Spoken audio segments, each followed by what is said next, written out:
coming off my face. Okay, I'm live.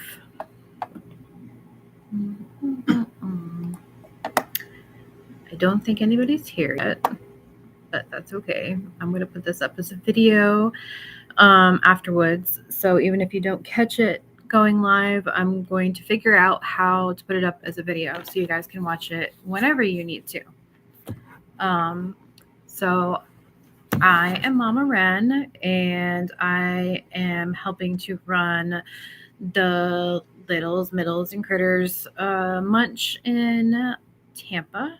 And I wanted to do a story time for you guys, so that way when you want to cuddle up and go to bed, you have someone to read you a story. So yeah, let's grab our stuffies and our blankies and whatever you have to help you feel comfortable, and we're gonna go ahead and read some stories. I put in the description what stories we're reading and by what author, so you can look them up if you like them. Okay, let's get started. The first book that I picked out tonight, find a place to set these. First book I picked out tonight is called Happy Dreamer by Peter H. Reynolds. And this one's a really cute one. I love this one a lot. Let's see if we have an illustrator. No, it just says the author. Okay. I am a happy dreamer. I'm really good at dreaming. Daydreams, big dreams, little dreams, creative dreams. Dreamer Maximus.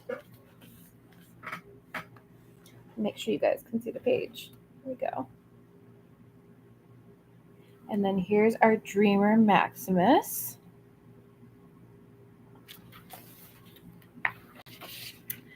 Sometimes the world tells me, sit still, be quiet, pay attention, focus.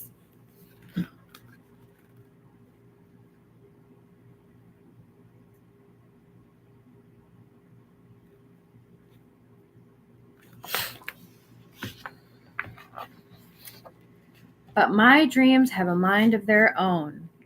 Sometimes my mind just takes flight. I hear a beat and I gotta move. Then I hear another and another.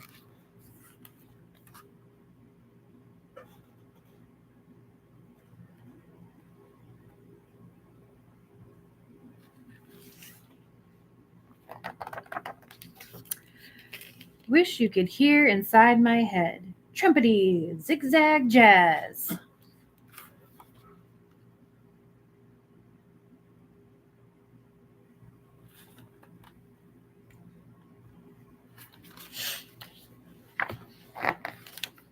Sometimes I'm a quiet dreamer. When I make time to stay still and hear myself think, to let go and see what takes shape. Do you see that? What do you see in the clouds? You sit still, you can see the shapes in the clouds.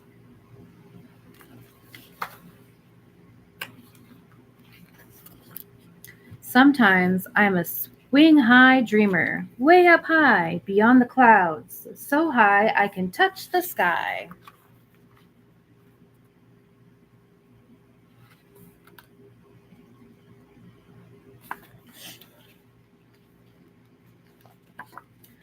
I can also be a loud dreamer. Hello, world!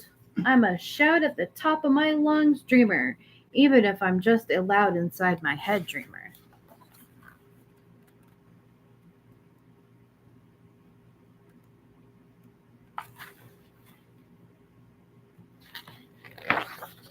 Sometimes I'm a colorful dreamer, painting my own path full of surprises at every turn.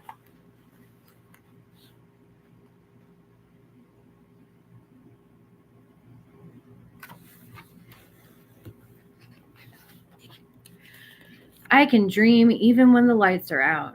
All circuits on. Fireworks. I light up. I'm all ears, eyes, heart, and mind.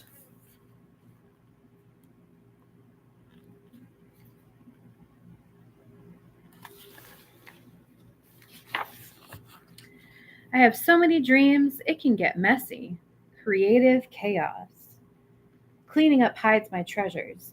If you make me, I will put my things away, but then there is less me to show. Are you more chaos or clean? I'm more clean.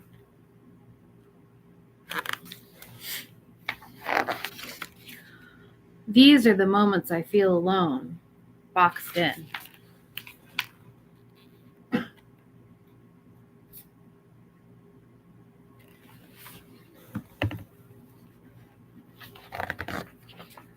And yet, I always find a way back, plunging into amazing, delightful, happy dreams.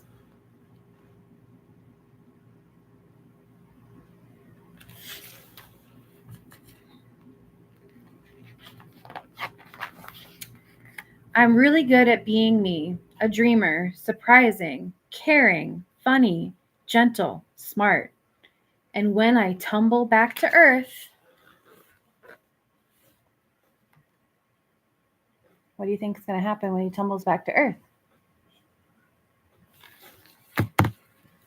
Let's find out. I know I'm okay. Dreamers have a way of bouncing back and moving forward.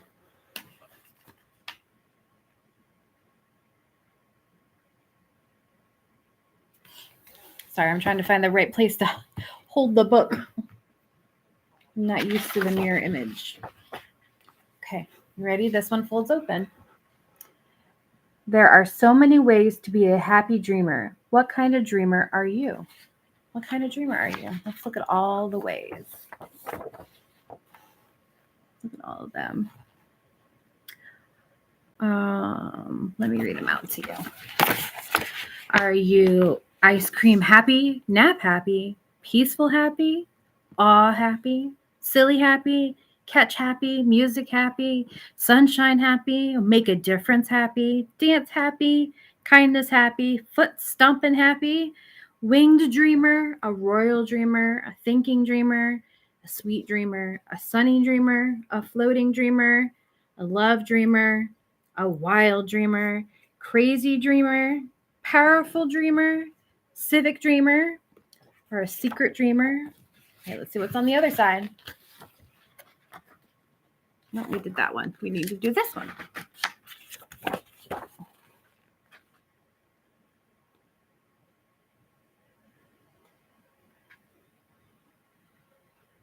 All right, what's all these ones say? Are you dizzy happy, art happy, move happy, hard work happy, celebration happy, laugh happy, nature happy, discovery happy, family happy, alone happy, friends happy, ocean happy? Are you a dreamy dreamer, a team dreamer, a vision dreamer, goal dreamer, a stage dreamer, a stellar dreamer, a night dreamer, daydreamer, a big dreamer, a space dreamer, a fierce dreamer, or a giant dreamer? Any of those sound like you? But the best way to be a happy dreamer, what do you think? The best way to be a happy dreamer? Just be you, which is why the book is dedicated to you. Yes, you. It's one of the reasons I like this book so much, because it just shows acceptance of who you are. And that's the end of the book. What did you guys think of that one? All right, let's see what we got next.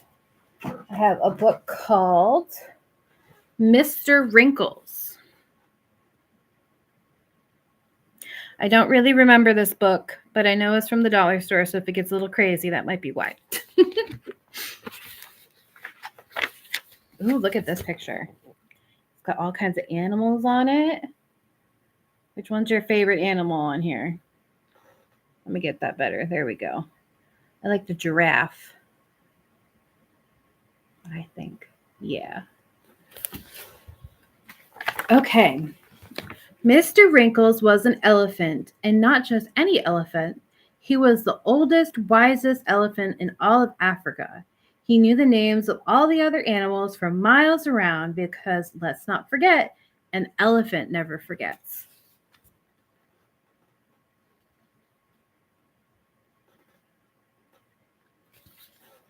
I'll get used to holding the book eventually. He spoke to the giraffes who were already munching on their breakfast. It was their favorite, acacia leaves. I think that's how you say it. I'm not 100% sure. They told him about the morning before the sun had risen and were kind enough to share some of their leaves with him.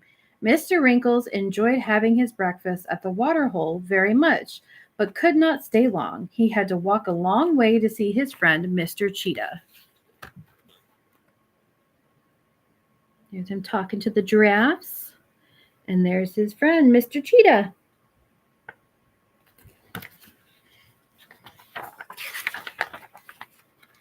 On his way, Mr. Wrinkles felt the ground move beneath him, and before he knew it, he was stuck in a big hole. Being wise, he did not panic. He knew that there must be a way out. He just had to think. He had a long look around to see who was there and moved his legs a little. The hole was deep and cold, and he came up to his middle. After a few minutes, he decided to call out for help.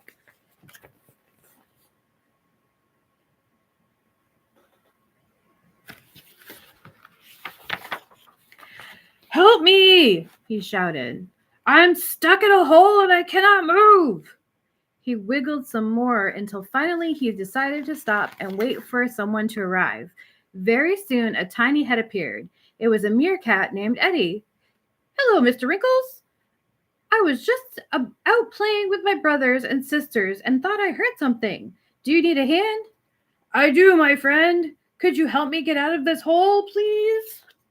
Okay, I know my voices may not be the greatest, but here we go.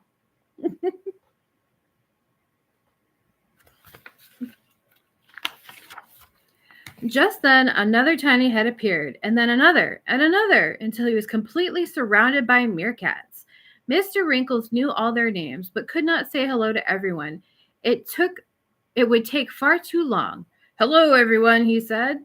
"Please, could you help me? I am stuck." "But how can we help you? You're so big and we are so small," someone said. "Don't worry," Eddie said. "I have an idea. There are lots of us, and we will find someone to get you out of there."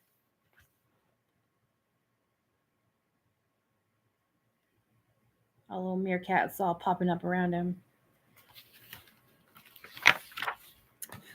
Eddie and all his brothers and sisters began to spread out in search of help.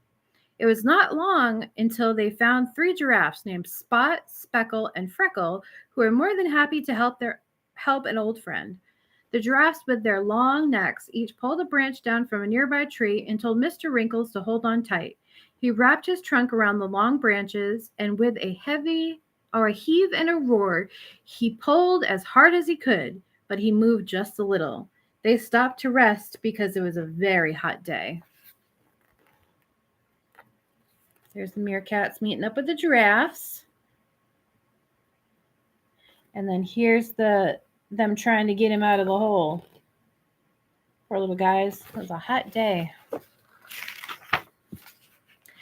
As they tried to decide what to do, 100 birds of all different colors flew down from the bright sky to sit on his back. They flapped their wings with all their might to try and lift him while he pulled again and his long trunk, and he moved a little bit more. Probably all the wind from their feathers felt nice too because they were so hot. You see all the pretty, colorful birds?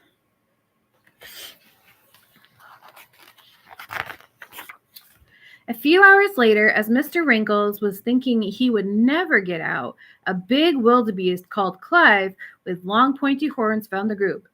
"Hello, Mr. Wrinkles. I heard a hornbill saying that you were stuck. Can I offer you assistance?" "Oh, yes, please, Clive. I would appreciate it very much." They kind of sound the same.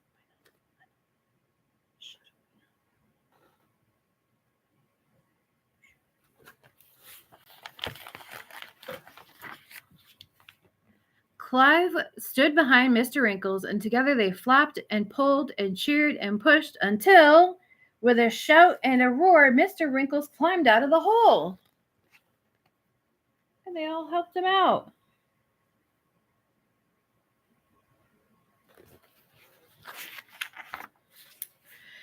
Thank you very much, my friends. You are all very special to me. I would not have been able to get out of that hole without each and every one of you working together as a team. He looked at all the animals gathered around him and smiled. My meerkat friends, even though you're small, there are many of you, and your voices spread the word of my problem far and wide. Spot, Speckle, and Freckle, your long necks helped reach the highest branches for me to hold on to. My bird friends, even though you are not very strong, together your wings are stronger than the strongest lion. And finally, Kive, my good wildebeest friend, you are fast and strong. It's very good to give compliments to your friends, especially when they help you, and show your appreciation for the things they do.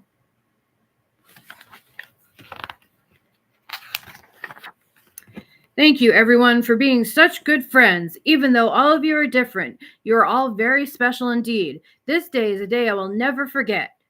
Mr. Wrinkles celebrated that evening with all his friends and thanked them and promised he would always be there if they ever fell in a hole.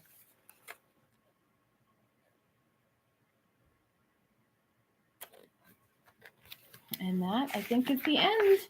That's the end. That was a really good one, too, about being appreciative of your friends and appreciating their differences, because everybody's different, but that doesn't mean that we can't help or we can't be considered normal or whatever that might be. All right, this next one is one of my favorites, but I'm reading a couple of my favorites tonight. Mother Bruce. This is a very silly book. You'll see. He's just very silly. Poor Bruce. Mother Bruce is by Ryan T. Higgins. All right. Bruce was the bear who lived all by himself, and he was a grump. Look how grumpy he is. He did not like sunny days, he did not like rain, and he did not like cute little animals. What's wrong with cute little animals, Bruce? Let me get it. That side first. And then we'll go to this side.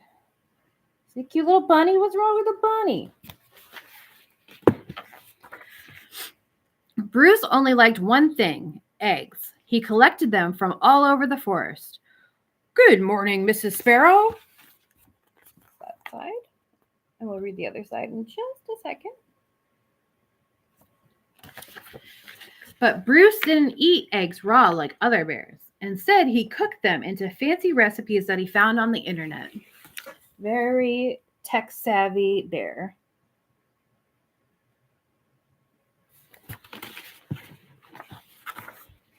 One day, Bruce came across a recipe for hard-boiled goose eggs drizzled with a honey salmon sauce. So he went out to get the ingredients. You may think it's mean, but bears got to eat too. And he likes goose eggs. First, he caught a few salmon. Then he collected honey from a local beehive. He liked to support local businesses, you see. Last, he went to Mrs. Goose's Nest to pay her a visit. Are these free-range eggs? Are these eggs free-range organic? Look at him with a grocery cart in the water. This silly boy. Silly Bruce. Look at him holding by poor Mrs. Goose by the neck.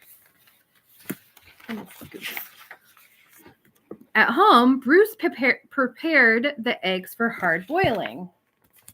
Look at that.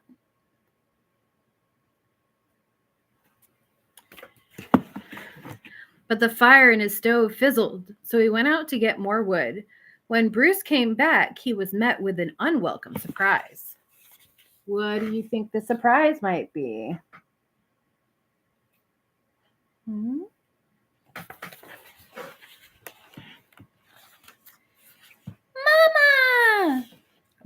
Bruce became the victim of mistaken identity.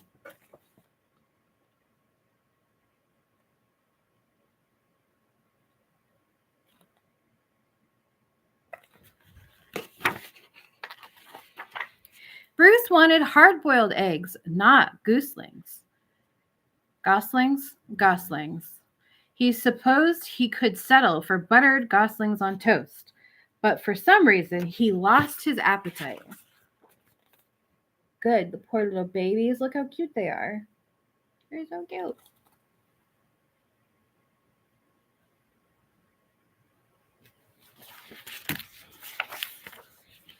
Bruce scooped up the littlest geese and stomped back to their nest. Up the little geese and stomped back to their nest, only to find Mrs. Goose had flown south early. I will have to ask Mrs. Goose about her return policy. Be back in April.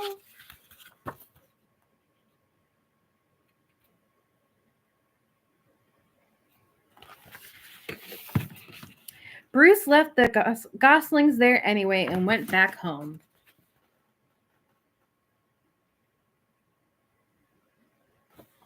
Just left them all by themselves? Mama? But he was followed.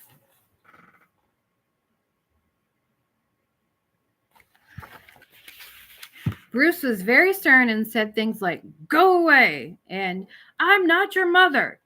And also, "I liked it better when you were eggs."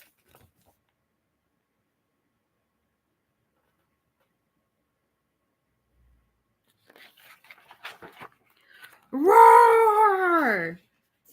Bruce could take it no longer. He had become extra grumpy with them.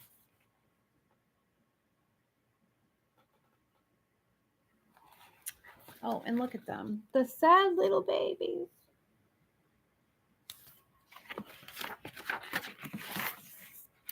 It didn't work. Goslings always follow their mother, even if she is a he and he is a bear. Mama!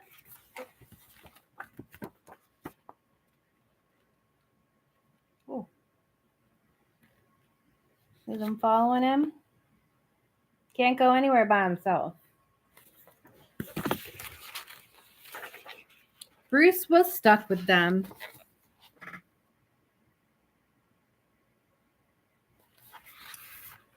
He tried to make the best of it. Good. I'm going to try a little bit.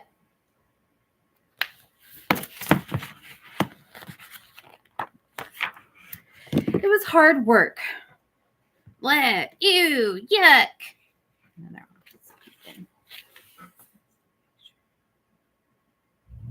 I got paint all over the place. And you see he has his little holder where he's holding all the little geese, goslings. And there they are trying to eat, and he didn't want to eat any of it. So he fell asleep.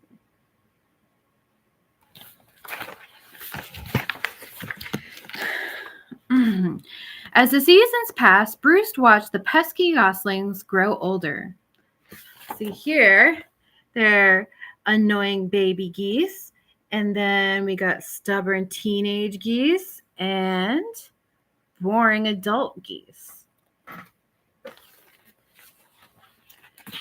Then one fall afternoon, he saw other goose families flying south. Finally, he'd be rid of these geese and he could take a long winter nap.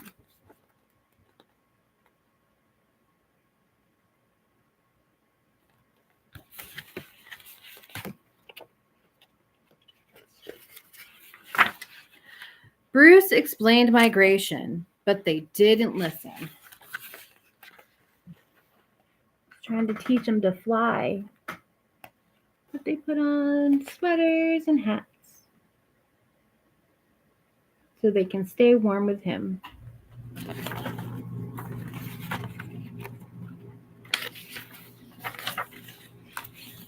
Bruce needed the geese to leave, so he got creative. Oh no, look what he's doing.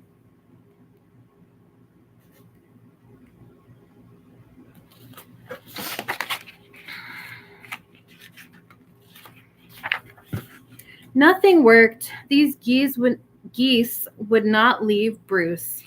Sigh.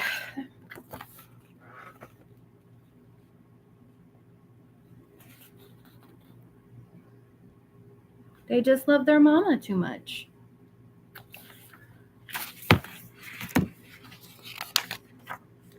So Bruce decided to pack some bags and take his geese into town.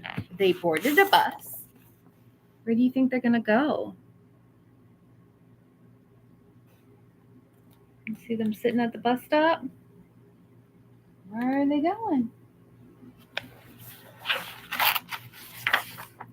And migrated to Miami.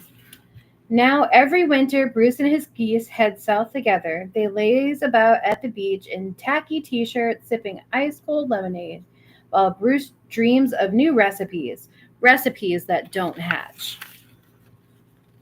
They're just chilling on the beach.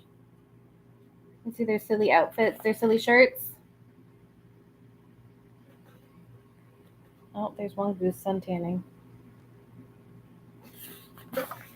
And that... Oh, we got a surprise. Mama? You think there's going to be another book with a baby turtle? Maybe. And there's more pictures of the water. All right, that was the end of Mother Bruce. And we got one more book for tonight. Another one of my absolute favorites that I have. This one is called Maurice the Unbeastly. You guys ready for this one? It's about a little monster. All right. Maurice the Unbeastly by Amy Dixon and illustrated by Carl James Mountford. The other ones didn't say illustrators on them. All right. Maurice was not like the other beasts. His voice was as sweet and refreshing as a dandelion lemonade on a hot day.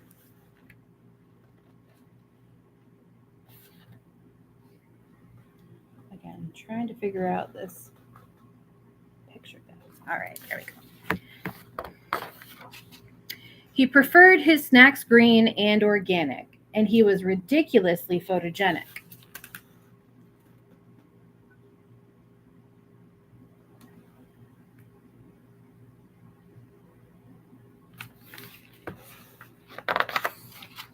Mama and Papa Beast were concerned. "Beast roar," said Mama.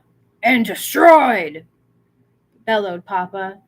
"You must learn to be less civilized. We are enrolling you in the Abominable Academy for Brutish Beasts."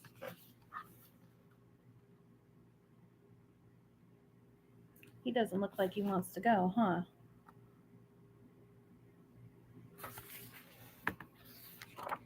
Maurice munched quietly on his kale kebab and mulled this over.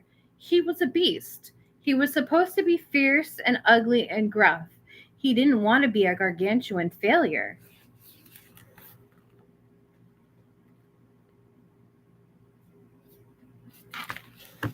So he tidied up his room, packed up his alfalfa fritters, and headed off to the Abominable Academy for Brutish Beasts.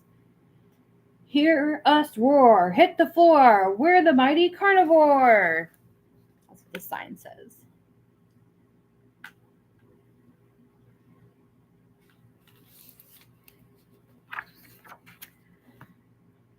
"Our first lesson," growled the headmaster, "will be the frightening roar."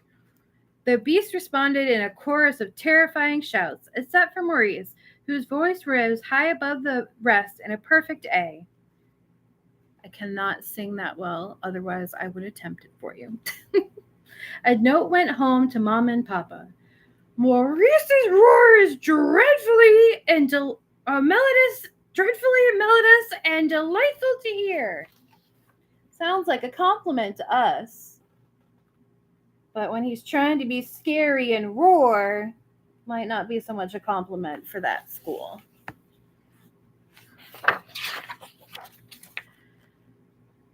Lesson number 2. the headmaster snarled, is messy meat eating. The beast ripped and ravaged through the meat feast before them, except for Maurice, who placed a napkin on his lap and said, "Excuse me, please, but is there a vegetarian option?" Another note went home to Mama and Papa. "Maurice is terribly neat and polite, and we've had to confiscate his alfalfa fritters." Shut up, Mina. That's Mina laughing in the background, by the way. She loves this story. If you don't know, Mina is my wife. "Next," said the headmaster, "re-destroy!" Each beast in the room crashed, crushed, wrecked, and ruined, except for Maurice, who dashingly dodged and stylishly sidestepped the mayhem. "You're much too light on your feet," the headmaster scolded. Okay, there's the beast going crazy in the room like they're supposed to. And then here's Maurice.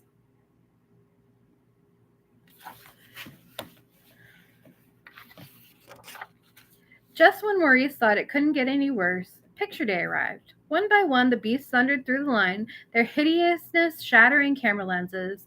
Maurice was determined to get this one right. Here's the first side. Look at all the scary monster pictures. Oh, we need the inside, not the outside. There we go. He growled and scowled. He snarled and howled. The photographer still captured the perfect glamour shot. One last note went home. "If Maurice insists to smile, he will never progress." Like, he tried so hard to be scary. He tried. Poor Maurice.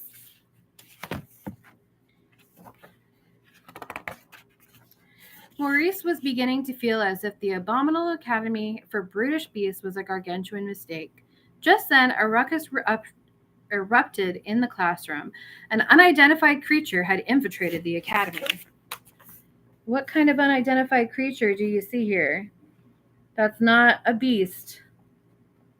What's that right there? It's a little puppy. One beast roared, but the creature just roared right back. Another beast bravely tried to catch it, but she stomped too slowly. All the beasts quivered and quaked. And I'm trying to catch that dog.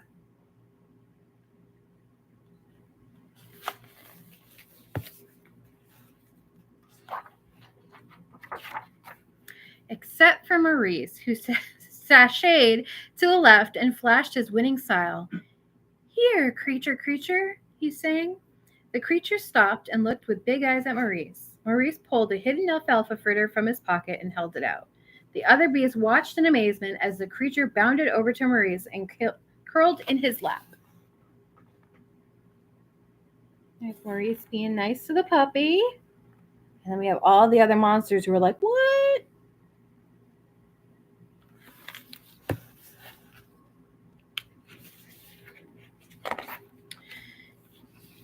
"Teach us this creature magic," the headmaster said. And so Maurice was named the official creature whisperer of the Abominable Academy for Brutish Beasts. He was a gargantuan success.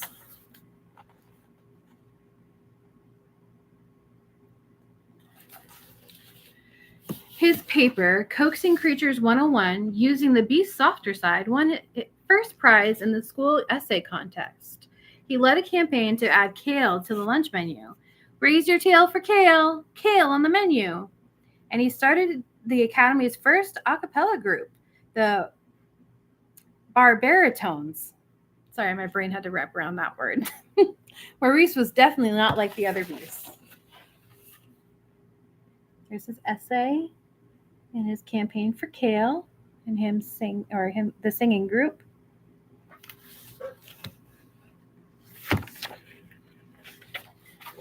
And thank goodness for that. And there he is, hanging out with the puppy on the cliff. The end.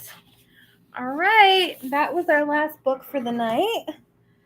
I hope you guys really liked it, and I will be trying to do this every Tuesday at 8. I only ended up doing it tonight at 8 because I didn't realize I had to get some sort of authorization from YouTube or whatever.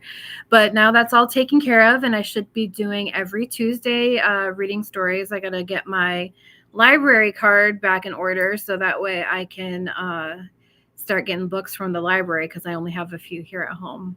But I hope you guys all enjoyed and have a great night.